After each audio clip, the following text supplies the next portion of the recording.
আমরা এবার একটু শুনবো যে রাসূলুল্লাহ সাল্লাল্লাহু আলাইহি ওয়াসাল্লাম কদরের রাতগুলোতে কি কি ইবাদত করতেন। আমি খুঁজে 5টা আমলের কথা পেয়েছি বিশেষভাবে, কমন যে আমলগুলো সেগুলো তো ছিলই, বিশেষভাবে 5টা কাজ রাসূল সাল্লাল্লাহু আলাইহি ওয়াসাল্লাম কদরের রাতে করতেন। 1 নম্বর কাজ হচ্ছে তিনি সারা রাত জেগে ইবাদত করতেন এবং পরিবারের লোকদেরকে ঘুমোতে দিতেন না, উঠিয়ে দিতেন। বছরের অন্য কোনো সময়ে সারা রাত জেগে ইবাদত করার কোনো নজির রাসূল সাল্লাল্লাহু আলাইহি ওয়াসাল্লামের জীবনে ছিল না। সব রাতে ঘুমাতেন। আমি জহুর বারুতে একটা কনভেনশনে the daily routine of prophet সাল্লাল্লাহু আলাইহি ওয়াসাল্লাম একটা আলোচনা করেছিলাম, যেখানে রাসূল সাল্লাল্লাহু আলাইহি ওয়াসাল্লামের দৈনন্দিন জীবনের রুটিন আলোচনা করেছিলাম। সেখানে আমরা বলেছি যে রাসূল সাল্লাল্লাহু আলাইহি ওয়াসাল্লামের দৈনন্দিন অভ্যাস ছিল তিনি এশার পরেই তাড়াতাড়ি ঘুমিয়ে পড়তেন আর মিড নাইটে উঠতেন। রাসূল সাল্লাল্লাহু আলাইহি ওয়াসাল্লামের কর্মদিবস শুরু হতো মিড নাইটে। আমাদের তো সকালে আরো অনেক পরে শুরু হয়। রাসূল সাল্লাল্লাহু আলাইহি ওয়াসাল্লামের কর্মদিবস শুরু হতো বেসিক্যালি মিড নাইটে। এশার পরে কথাবার্তা না বলে আগে ঘুমোতে যেতেন, মিড নাইটে উঠতেন, কিন্তু ঘুমাতেন।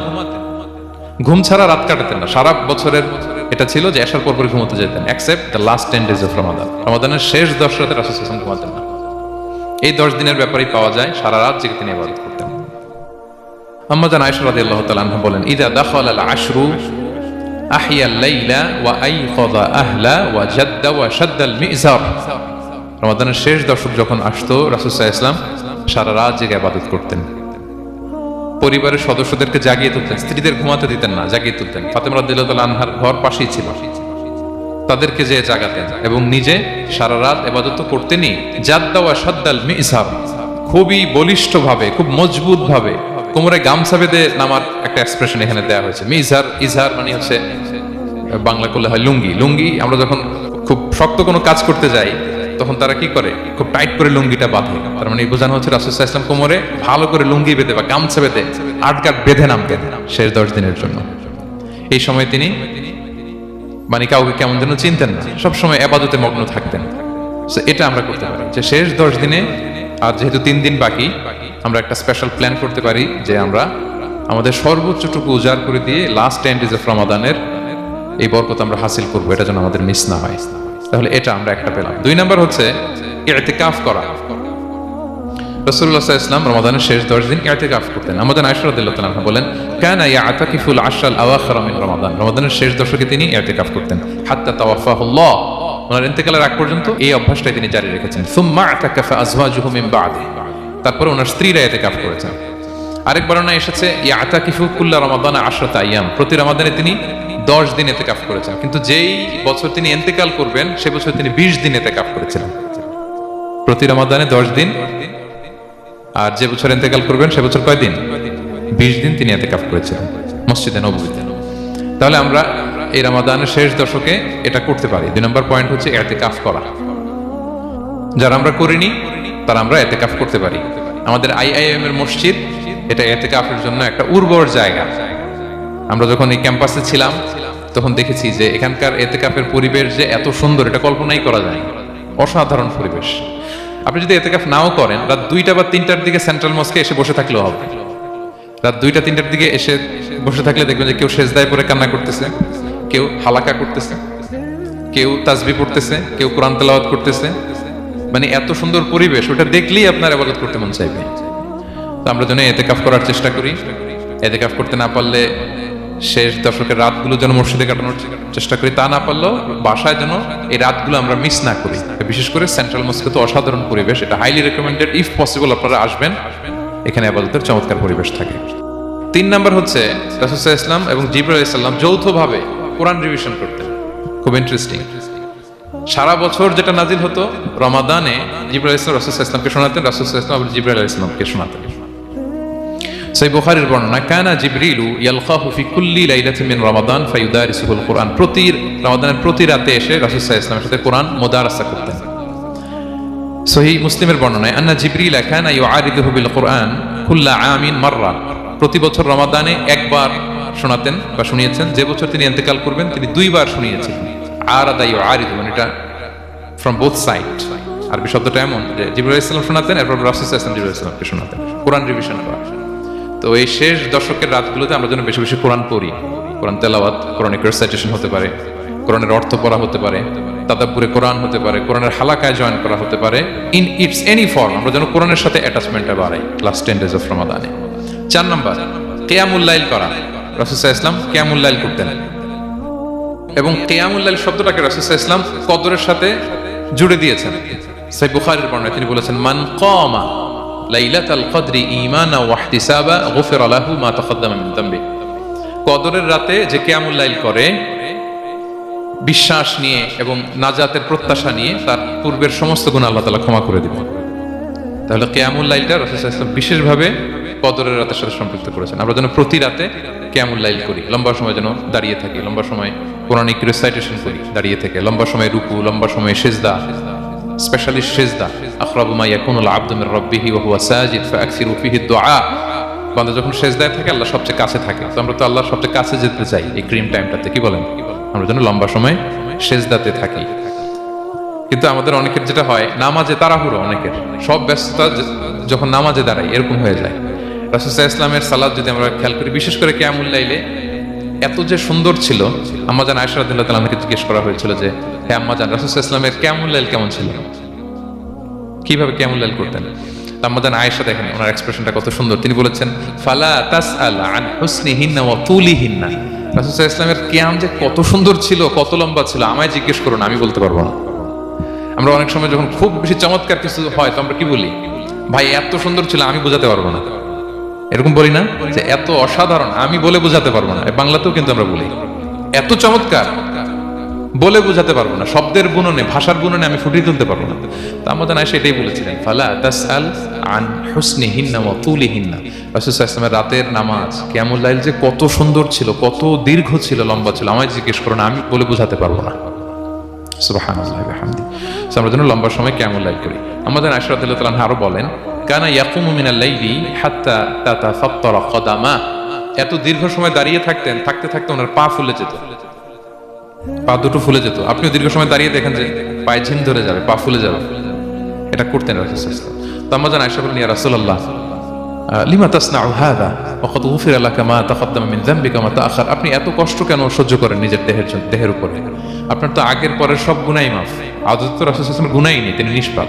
এত কষ্ট কেন করেন? আপনার আগের পরের সবই তো মাফ করে দেয়া হয়েছে, কেন করেন? রাসূল সাল্লাল্লাহু আলাইহি ওয়াসাল্লাম উত্তর করেছেন, আফালা উহিব্বু আন আকুনা আবদান শাকুরা। আয়েশা, আমি কি শুকরগুজার বান্দা হতে পছন্দ করব না? আল্লাহ তাআলা আমাকে তার রহম এবং করমে সব মাফ করে দিয়েছেন, কিন্তু আমি কি শুকরগুজার হব না? আমি কি আমার রোলটা প্লে করব না? আমি কি নিজেকে সঁপে দেব না আল্লাহ তাআলার কাছে জায়নামাজে? তো এটা ছিল সংক্ষেপে রাসূল সাল্লাল্লাহু আলাইহি ওয়াসাল্লামের কিয়ামুল লাইলের ধরন। এভাবে তিনি দীর্ঘ সময় কিয়ামুল লাইল করতেন। আমরা যেন এটা করি। সেন্ট্রাল মস্কে কিয়ামুল লাইল এবছর নিশ্চয়ই হচ্ছে, আমরা যেন অংশগ্রহণ করি। 5 নম্বরে রাসূল সাল্লাল্লাহু আলাইহি ওয়াসাল্লাম দোয়া করতেন। এই কদরের রাতগুলোতে খুব বেশি বেশি দোয়া করতেন। দোয়া নিয়ে আমরা একটা জুমার খুতবা দিয়েছিলাম, সেখানে আমরা বলেছিলাম যে দোয়া হতে হবে খুব আন্তরিক দোয়া, রোবোটিক দোয়া যেন না হয়। আপনার আবেগ, ভালোবাসা, মনের মাধুরী মিশিয়ে, চোখের পানি মিশিয়ে, অশ্রু সিক্ত করে এই দোয়াটা করতে হবে, তাহলে সে দোয়া আল্লাহর কাছে কবুল হবে। আমরা যেন আমাদের ভাব, আবেগ সব ঢেলে দিতে পারি আমাদের দোয়াতে, আমাদের সিজদায়, আমাদের কিয়ামুল লাইলে। এবং যে কোনো ভাষায় কোরআনিক দোয়াগুলো রেকমেন্ডেড, হাদিসের মাসুরগুলো রেকমেন্ডেড। তাছাড়া আপনার নিজের ভাষায় আপনার কি চাওয়া, আপনার কি আকাঙ্ক্ষা, আপনার মনের কষ্ট, যাতনা সবকিছু আপনি আল্লাহ তাআলার কাছে পেশ করুন। এবং আম্মা জান আয়েশা জিজ্ঞেস করেছিলেন, ইয়া রাসূলুল্লাহ, আমি যদি কদর পেয়ে যাই আমি কি বলবো এ রাতে? মা আদউ, কি দোয়া করব? রাসূল সাল্লাল্লাহু আলাইহি ওয়াসাল্লাম বললেন, তাকুলিন, আয়েশা তুমি বলবে, আল্লাহুম্মা ইন্নাকা আফুউন তুহিব্বুল আফওয়া ফাআফু আন্নি। আয়েশা তুমি যদি কদরের রাত পেয়ে যাও এটা বলবে, হে আল্লাহ আপনি ক্ষমাশীল, আল্লাহ আপনি ক্ষমাকে পছন্দ করেন, আল্লাহ তাই আপনি আমায় ক্ষমা করেন।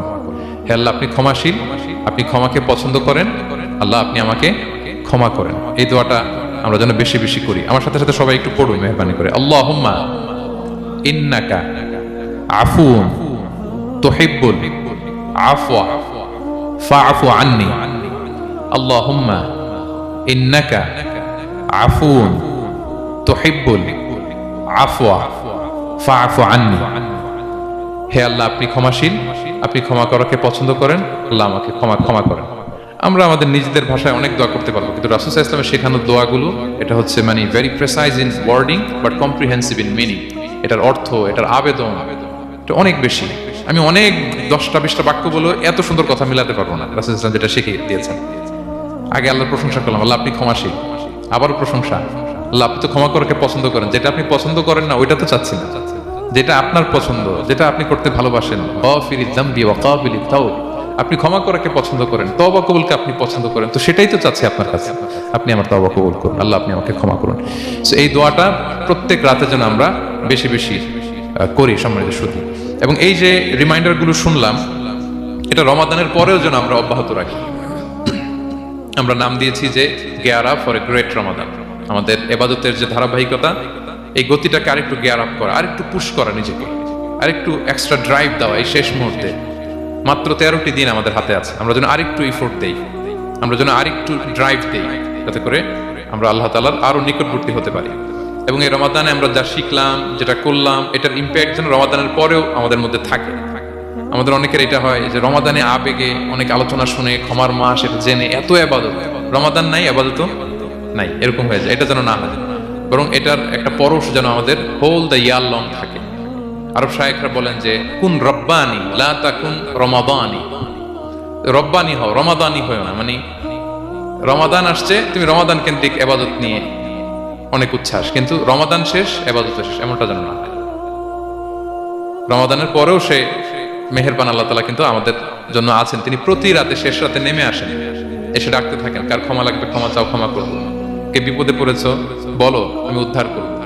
তো তিনি আরশের উপর থেকে প্রথম আসমানে নেমে আসলেন দেওয়ার জন্য। আমি ঘুম থেকে জাগতে পারলাম না, নেওয়ার জন্য। এটা হইলো প্রাইম মিনিস্টার আনোয়ার ইব্রাহিম আমাকে একটা অ্যাওয়ার্ড দিলেন, লেটস সে হোটেল ইন্টারকন্টিনেন্টাল, উনি এসে বসে আছে, বাট আমি যেতে পারিনি। এটা হয় না। আল্লাহ তাআলা প্রতি রাতে শেষ রাতে এসে বলেন কার কি লাগবে দাও।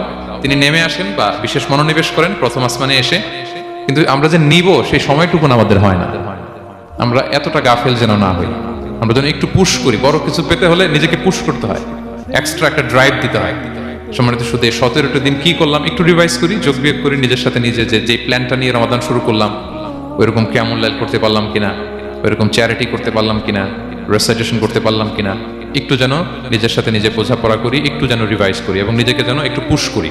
সম্মানিত শুধু এই ছিল সংক্ষিপ্ত আলোচনা। আমি 30 সেকেন্ডসে পুরো আলোচনাটা আবার একটু যারা পরে এসেছেন একটু রিভাইজ করে নেই। আমি শুরুতে এভাবে শুরু করেছিলাম যে রমাদান এটা হচ্ছে it's a month of hope. এটা আশা জাগা নিয়ে একটা মাস। এই মাসের যে রহমত বরকতের যত যত হাদিস কোরআনের আয়াতগুলো আমরা বলেছি, এগুলো শুনলে আমাদের মধ্যে একটা আশা জাগে, আশাবাদী হয়ে উঠি যে আমার এই মাস আমার মুক্তির মাস, আমি মুক্তি পাবো। কিন্তু at the same time it's a month of warning.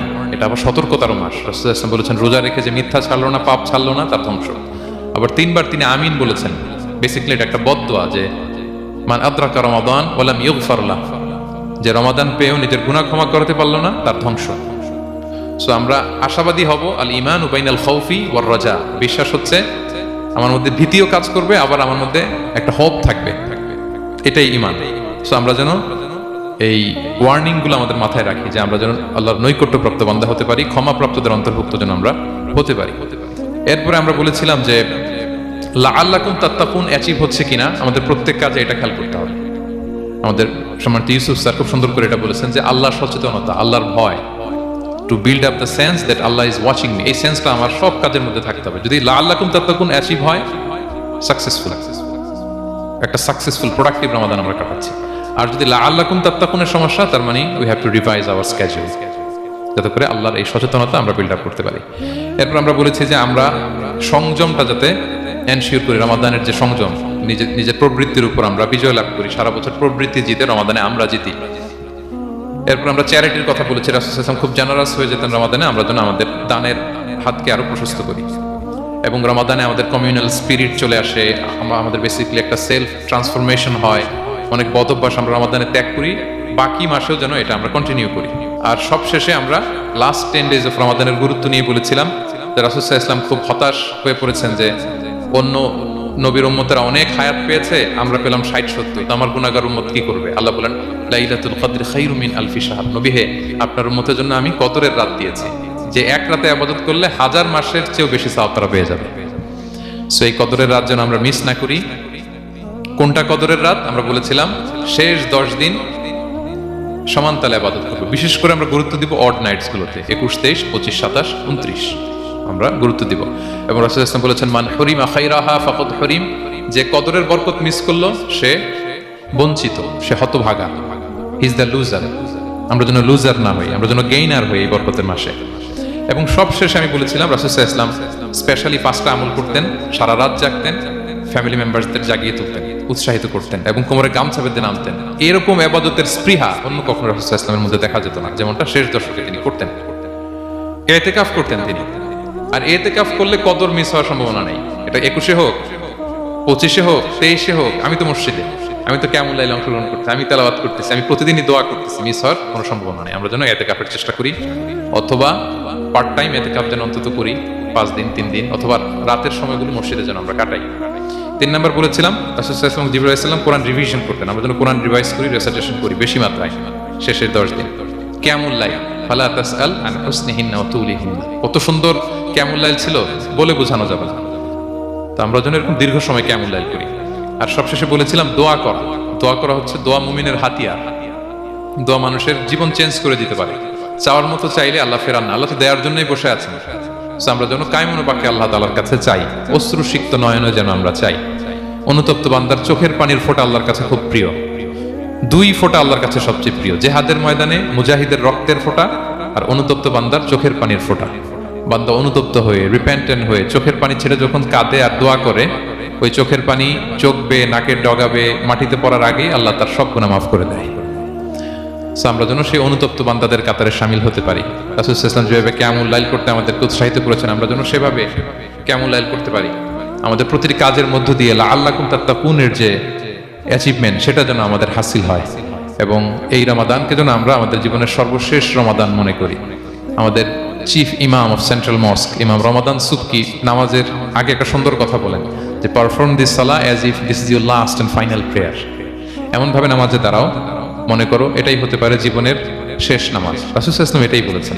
So আমরা বিগত বছরগুলোতে আমাদের অনেক প্রিয়জনদের হারিয়েছি এই কোভিডের কারণে। এবছর আল্লাহর মেহেরবানি বাংলাদেশ আইএম কমিউনিটির এই চমৎকার, আমাদের সম্মানিত শিক্ষক মন্ডলীদের প্রচেষ্টা, ছাত্র ভাইদের প্রচেষ্টায় এই চমৎকার জান্নাতি পরিবেশে ইফতারির আগে আমরা একত্রিত হয়েছি। আবারও আগামী বছর আমরা এরকম কোনো গ্যাদারিং এ জয়েন করতে পারবো, কোনো গ্যারান্টি কি আমাদের আছে? নাই। It could be the last Ramadan.